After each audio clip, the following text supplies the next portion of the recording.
نحمده ونصلي على رسوله الكريم أما بعد فأعوذ بالله من الشيطان الرجيم بسم الله الرحمن الرحيم ومن نعمره ننكسه في الخلق أفلا يعقلون وما علمناه الشعر وما ينبغي له إن هو إلا ذكر وقرآن مبين لينذر من كان حيا ويحق القول على الكافرين ومن نعمره اور جسے ہم عمر دیں ننکسو فی الخلق ہم اسے الٹا دیتے ہیں تخلیق میں افلا یعقلون کیا پس وہ بات کو سمجھتے نہیں ہیں وما علمناہ الشعر اور نہیں سکھائے ہم نے آپ صلی اللہ علیہ وسلم کو شعر وما ينبغي له اور نہ مناسب ہیں آپ کے لیے ان هو الا ذکر وقرآن مبین یہ اور کچھ نہیں مگر نصیحت ہے اور واضح قرآن ہے لینذر من کان حیا تاکہ ڈرائے اس کو جو زندہ ہو ویحق القول علی الکافرین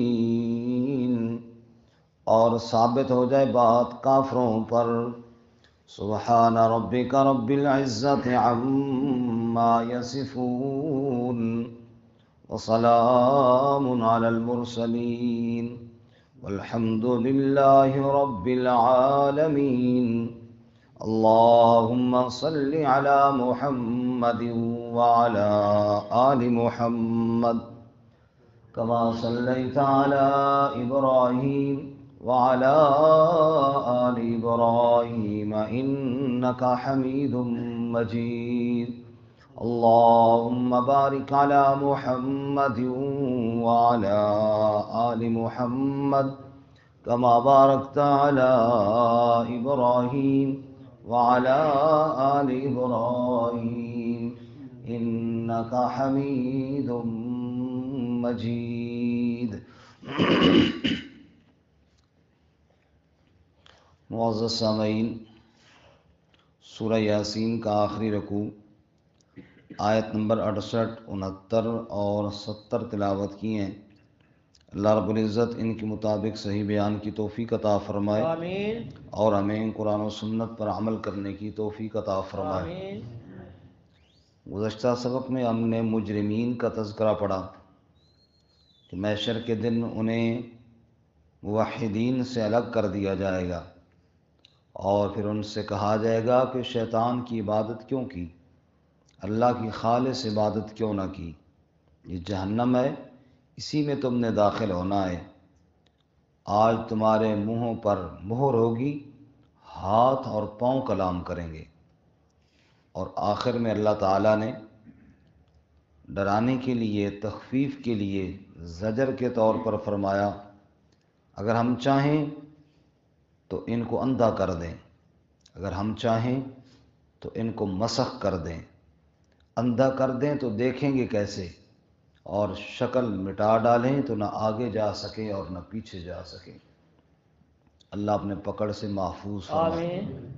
اسی بات کو آگے بڑھاتے ہوئے آج کی سبق میں فرمایا وَمَن نُعَمِّرْهُ نُنَكِّسُ فِي الْخَلْقِ، جسے ہم عمر دیں اسے الٹا دیتے ہیں تخلیق میں۔ اس کا کیا مطلب ہے؟ ایک مطلب تو اس کا یہ ہے، اگر اس کو پچھلی آیت کے ساتھ جوڑا جائے، پچھلی 2 آیتوں کے ساتھ اگر اس کو ملایا جائے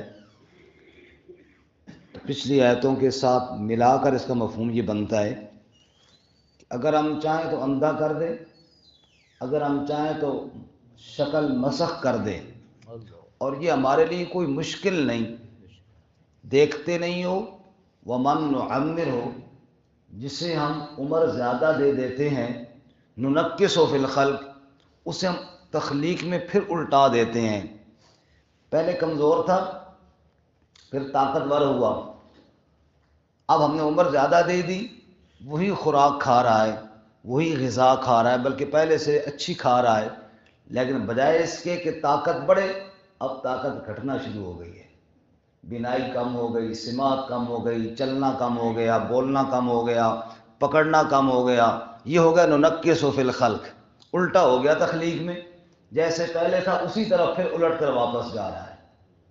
تو جو اللہ تعالیٰ ایک انسان کو بڑھاتے بڑھاتے قوت تک پہنچا دیتا ہے، پھر ذوق دیتے دیتے لاغری تک لے آتا ہے، اس اللہ کے لیے اندھا کرنا کون سا مشکل کام ہے؟ کوئی مشکل اس اللہ تعالیٰ کے لیے شکل مسخ کر دینا کون سا مشکل کام ہے؟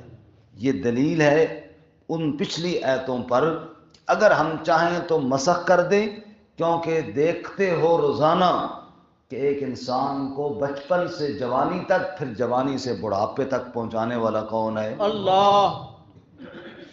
اگر خوراک کی بات ہو تو وہی خوراک کھاتا ہے تو بچہ جوان ہو رہا ہے، وہی خوراک کھاتا ہے تو جوان بوڑھا ہو رہا ہے۔ تو خوراک کے اندر تو چیز نہیں ہے، اصل تو اللہ تعالیٰ کے امر کے اندر ہے، وہ جس کو چاہے جیسا عطا فرمائے۔ ایک مطلب یہ ہو گیا۔ دوسرا مطلب یہ ہے اس آیت مبارکہ کا، کہ اگر کوئی بندہ بات کو سمجھنا چاہے، نصیحت حاصل کرنا چاہے، تو اس کے پاس بڑا وقت ہے۔ یہ کوئی کل قیامت کے دن عذر پیش نہیں کر سکتا، یا اللہ مجھے موقع نہیں ملا، میرے پاس ٹائم تھوڑا تھا ورنہ میں سمجھ جاتا۔ اللہ فرماتے ہیں اب جو تم سمجھ سکتے ہو یہی وقت ہے سمجھنے کا، ورنہ جو بندہ زیادہ بوڑھا ہو جاتا ہے وہ تو پھر تخلیق میں الٹا ہو جاتا ہے، پھر تو بعض دفعہ اپنے آپ کو پہچاننا، اپنے بیٹوں کو پہچاننا، قریبیوں کو پہچاننا وہ بھی بھول جاتا ہے۔ یہی وقت ہے، اور کتنی عمر تمہیں چاہیے؟ وَمَن نُعَمِّرْهُ نُنَكِّسْهُ فِي الْخَلْقِ، آج تیز ہو گئی جی تھوڑا۔ وَمَن نُعَمِّرْهُ نُنَكِّسْهُ فِي الْخَلْقِ، جسے ہم عمر دیں ہم اسے تخلیق میں الٹا دیتے ہیں، مطلب وہ پھر اس طرح محتاج ہو جاتا ہے جیسے بچہ ہے نا، وہ نہیں سمجھتا ایک چیز کو اور اسے بات سمجھانی پڑتی ہے، بار بار بتانی پڑتی، پھر جا کر کے سمجھ میں آتی ہے۔ ایسے جب بندہ بوڑھا ضعیف ہو جاتا ہے، سگا بیٹا پاس جا کر کہتا ہے جی ابو جی اماں جی مجھے پہچانا ہے، نہیں پہچان ہی نہیں رہا، کیونکہ اب وہ تخلیق میں پھر الٹا ہو گیا ہے، پھر دماغ میں کمزوری آ گئی ہے۔ اور اللہ تعالیٰ اسی طرح فرماتے ہیں 21ویں پارے میں ہم نے ابھی پڑھا ہے کہ اللہ الذی خلقکم من ضعف، اللہ کی وہ ذات ہے جس نے تمہیں پیدا کیا تو ضعف تھا، ثم جعل من بعد ضعف قوة، پھر ضعف کے بعد کیا بنائی جی؟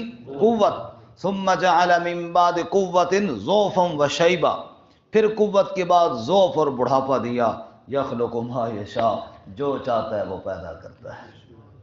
مٹی کو لو نطفہ بنیو، پھر جونک تے جونکو بوٹی، وقت مقرر وچ شکم مائی دے، تیری صورت بنی جلوٹی، پھر بچہ بنیو، باہر آیوں، بنی پھرے لنگوٹی، پھر شیر جوانا، پھر بڑھڑا ہویوں، ٹر نہ سکیں بن سوٹی، دنیا تا عاقب گنوا لئی ساری، رب آخرت نہ کرے کھوٹی۔ دنیا تو ساری یہی ہے کہ کل یہ تھا، بچہ تھا، کل پیدا نہیں ہوا تھا، پھر بچہ ہوا، پھر بڑھتے بڑھتے آج ماشاءاللہ جی ہمارے بچے نے بولنا شروع کر دیا جی، آج ہمارے بچے نے جی چلنا شروع کر دیا ہے، آج تو بادشاہ دوڑ پڑا ہے، آج پہلوان بن گیا ہے، آج پھر کوئی مسئلہ ہوا جی، چنگا بھلا چلتا پھرتا تھا، بیمار ہو گیا، کچھ لاغر ہو گیا، پھر کچھ چکر آ گیا گر گیا، یہ ہو گیا اور وہ ہو گیا، کمزور ہوتے ہوتے پھر پتہ چلا آج دنیا سے ہی چلا گیا، فوت ہو گیا۔ یہ تو ساری دنیا کی زندگی ہے، اس میں قدرت کس کی کار فرما ہے؟ میرے اللہ کی۔ وہ آپ کو بات سنائی ہے پہلے بھی کہ یہ انسان کی زندگی ہے، عمر ہوے دا تو کوئی نہ پوچھے راہ. 10 سال کے بچے سے راستہ بھی کوئی نہیں پوچھتا. بندہ یہاں پہ آیا, کسی گھر جانا تھا, 10 سال کا بچہ کھڑا تھا, پر اس کو کیا پتہ ہوگا جی فلانے کا گھر کدھر ہے. کسی بڑے آدمی سمجھدار سے پوچھو. عمر ہوگئے 10, کوئی نہ پوچھے راہ.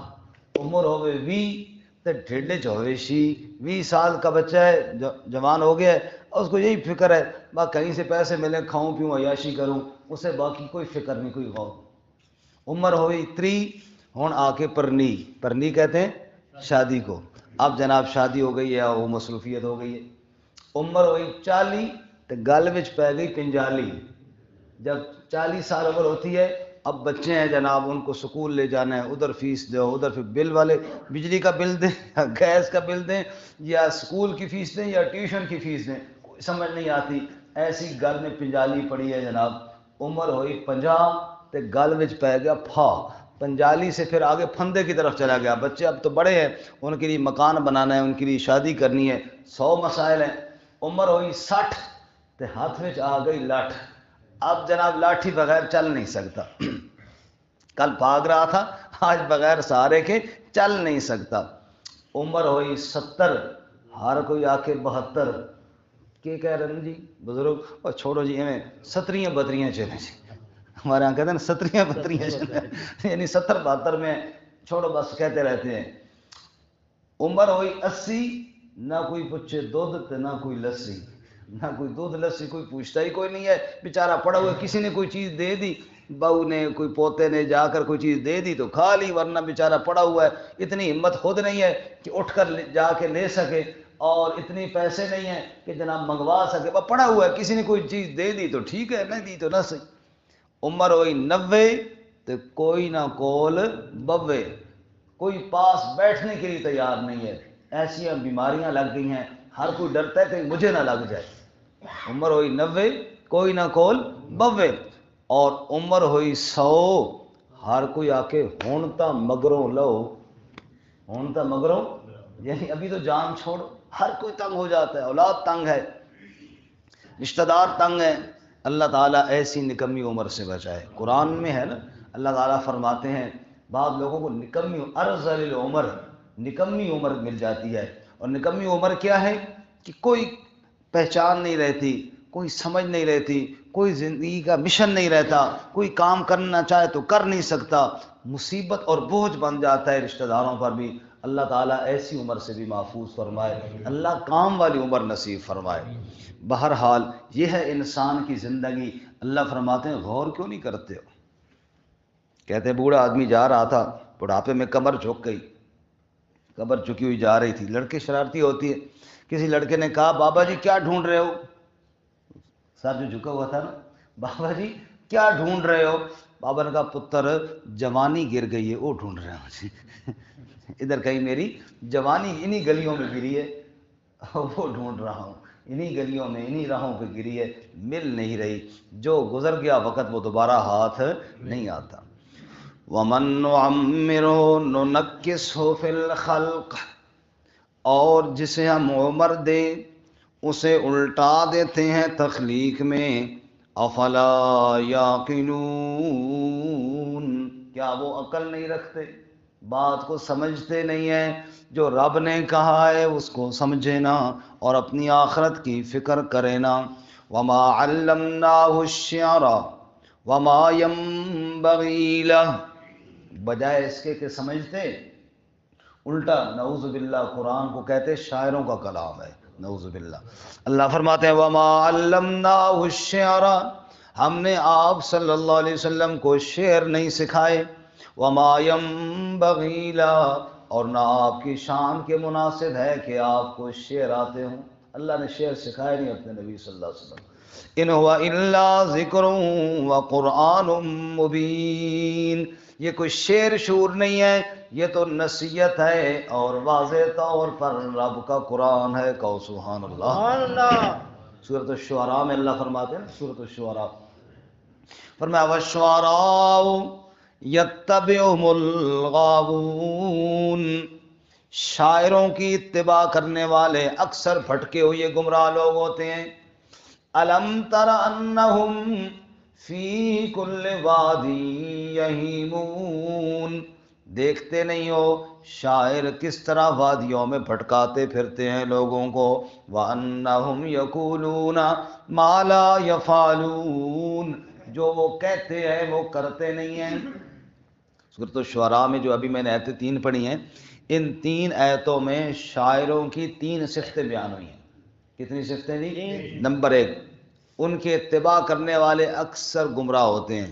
یہ جو گانے گاتے، گانے شعر ہی ہیں نا، یہ آپ اکثر دیکھ لیجئے، یہ بڑے پرہیزگار لوگ ہوتے ہیں نہیں، شرابی، کبابی، عشق مشوقی میں مبتلا اور اس قسم کے، یہ پہلی صفت اللہ نے شعراء کی بیان کی ہے۔ نمبر 2، الم تر انہم فی کل وادی یہیمون، ہر وادی میں بھٹکاتے ہیں، کبھی ادھر کی بات کریں گے کبھی ادھر کی، کوئی عبرت اور نصیحت کی بات 100 میں کوئی ایک ہو تو ہو ورنہ کوئی نہیں ہوتی، اکثر ان کی باتیں ادھر ادھر کی اوٹ پٹانگ ہوتی ہیں، اور جناب مبالغہ، حد سے بات کو بڑھا کر پیش کرنا۔ میں رویا وصال یار میں تو ندیاں بہہ گئیں اور دریا بہہ گئے اور سمندر بہہ گئے، اتنا رویا۔ تو یہ ساری باتیں کیا ہے؟ وادی میں بھٹکانا، جھوٹ موٹ۔ اور نمبر 3، وَأَنَّهُمْ يَقُولُونَ مَا لَا يَفْعَلُونَ، جو کہتے ہیں وہ کرتے، یہ صرف شعروں کے دعوے ہوتے ہیں کہ میں تیرے خاطر یہ کر دوں گا اور وہ کر دوں گا، ہوتا کچھ بھی نہیں ہے، کرنا کچھ نہیں ہوتا، یہ صرف شعروں میں مبالغہ۔ یہ 3 باتیں اللہ نے فرمائی، اور اللہ کہتے ہیں میرے نبی صلی اللہ علیہ وسلم کی ذات کو دیکھو، آپ کی بات کو سنو، شاعر وادیوں میں بھٹکاتے ہیں اور میرا نبی تمہیں جنت کی خوشخبریاں سناتا ہے۔ شاعر جو کہتے ہیں وہ کرتے نہیں ہیں، میرا نبی پہلے کرتا ہے پھر تمہیں کہنے کا حکم دیتا ہے۔ جو کام کہا اس سے بڑھ کر کے دکھایا۔ ارے تمہیں 5 نمازیں پڑھنے کا حکم دیا اور خود 6 پڑھ کر دکھائی ہیں۔ آپ نے جو کہا ہے اس سے بڑھ کر عمل کر کے دکھایا ہے، اس لیے فرمایا وَمَا عَلَّمْنَاهُ الشِّعْرَ وَمَا يَنبَغِي لَهُ۔ اب شعر ایک حد تک جائز ہے، اگر اس کے اندر کوئی غلط بات نہ ہو تو ممانعت نہیں ہے، لیکن شعر و شاعری میں لگ کر اللہ کی آیات کو چھوڑ دینا یہ بالکل جہالت اور بیوقوفی ہے۔ ایک بزرگ تقریر کر رہے تھے، مولوی صاحب تقریر میں دھڑا دھڑ شعر سنا رہے تھے۔ ایک شعر اکثر آپ نے سنا، خطیب ذرا مقبول بھی زیادہ ہو جاتے ہیں، پاپولر ہو جاتے ہیں، دھڑا دھڑ شعر سنائے۔ ایک شعر سنایا، دوسرا شعر، ہاتھ میں قرآن مجید بھی پکڑا ہوا تھا، شروع میں اکثر جیسے بیان کے دوران وہ قرآن مجید سامنے دے دیتے ہیں، سامنے پڑا ہوا تھا، شعر دھڑا دھڑ سنائے جا رہے تھے۔ ایک بابا جی تھے، بزرگ آدمی، کافی دیر کے بعد انہوں نے کہا مولوی صاحب ماشاءاللہ ماشاءاللہ بہت اچھی تقریر کر رہے ہیں، یہ جو آپ کے سامنے پڑی ہوئی ہے نا کتاب قرآن مجید، اس کو کھولو، اب ذرا کچھ اس میں سے بھی سناؤ نا، کچھ بات تو اس میں سے بھی سناؤ نا، آپ نے ماشاءاللہ اچھی تقریر کر لی ہے، کچھ اس میں سے بھی سناؤ۔ اب مولوی صاحب آگے سے کہتے ہیں بابا جی آپ کو پتہ نہیں ہے، یہ جو گندگی کے ڈھیر ہوتے ہیں نا، ان میں بھی بعض دفعہ موتی مل جاتے ہیں۔ یعنی کہنے کا مطلب یہ تھا کہ بندہ شعروں میں بھی جائے تو بڑی حکمت کی باتیں مل جاتی ہیں، یہ گندگی کے ڈھیروں میں بھی موتی مل جاتے ہیں۔ واہ، بابا جی نے کیا خوبصورت جواب دیا۔ بابا جی نے فرمایا استاد جی گندگی کے ڈھیر میں تو ہاتھ وہ مارے نا جس کے پاس موتی نہ ہو، جس کے پاس موتیوں کا تھیلا بھرا ہوا پڑا ہوا ہے، اور ہاتھ مارے ادھر، بھائی کیا پتا کوئی مل جائے ادھر، تو کیا پتا کوئی ملے نا، یہاں تو موتیوں کا تھیلا بھرا ہوا پڑا ہے، کھولتے جاؤ اور پڑھتے جاؤ، انشاءاللہ ہر بات ہی سچ ہوگی، کسی بات میں کوئی شبہ اور جھوٹ نہیں ہوگا۔ وَمَا عَلَّمْنَاهُ الشِّعْرَ وَمَا يَنبَغِي لَهُ، ہم نے آپ کو شعر نہیں سکھائے۔ شاعروں کو دیکھو، بادشاہوں کے سامنے جاتے تھے، پہلے دور کے اندر اکثر شعراء کے کام ہی یہ تھے، آج بھی ہیں، قصیدے کہتے ہیں بادشاہوں کی مدح میں، پہلے لوگوں میں شعراء کے تو کام ہی یہی ہوتے تھے، بادشاہ کے سامنے گئے، اس کی شان میں قصیدے پڑھے اور یہ اور وہ، اور اگر ظالم بھی ہو تو عادل پیش کیا، بخیل ہو تو سخی پیش کیا، وہ خوش ہو گیا، کچھ نہ کچھ اس نے دے دیا، بس یہی جناب ان کی زندگی کا مشن تھا۔ کچھ تعریفیں کی، کہتے ہیں ایک بادشاہ کے سامنے ایک شاعر گیا نا، اس نے بڑے شعر پڑھے اس کی شان میں، بادشاہ نے کہا واہ واہ واہ واہ واہ، اس کو جناب سونا دے دو، اتنے تولے سونا دے دو انعام میں۔ اس نے کہا جی ایک اور بھی نظم سناؤ، اس نے کہا اور سناؤ، اس نے کہا اور سونا دے دو جی۔ آرڈر وہ سناتا گیا، وہ آرڈر دیتا گیا، جب بات ختم ہوئی تو شاعر نے کہا جی میرا انعام، اس نے کہا کون سا انعام، جا اپنا کام کر، سچ تو نے بھی نہیں بولا، سچ میں نے بھی نہیں بولا تو نے بھی جھوٹ ہی بولا ہے نا میرے بارے میں جو کچھ کہا، میں ایسا کیسا ہوں، اور میں نے بھی جھوٹ ہی بولا تیرے بارے میں، نہ تو نے میرے کوئی اچھی بات کہی ہے نہ میں نے تیرے بارے میں کوئی سچی بات کہی ہے۔ تو وَالشُّعَرَاءُ يَتَّبِعُهُمُ الْغَاوُونَ، ہم نے اپنے نبی کو شعر نہیں سکھائے، وما علمناه الشعر وما ينبغي له ان هو الا ذکر وقرآن مبین لینذر من کان حیا، تاکہ آپ ڈرائیں اس کو جو زندہ ہو۔ یہ جو بیج کاشت کرتے ہیں نا، بیج، اگرچہ جو پودا کھڑا ہوا ہے نا جس کے اوپر سبزہ لگا ہوا ہے اس کو ہم کہتے ہیں زندہ، اور یہ بیج مرا ہوا، لیکن بیج میں پھر آگے قسم ہے نا، ایک وہ بیج ہے جو مرا ہوا ہے، اس میں سے پودا نہیں نکلتا، کیونکہ اس کے اندر وہ چیز ہے ہی نہیں کہ جس سے آگے نشو و نما ہو سکے، اور بیج وہی پودا بنتا ہے جس کے اندر زندگی موجود ہو۔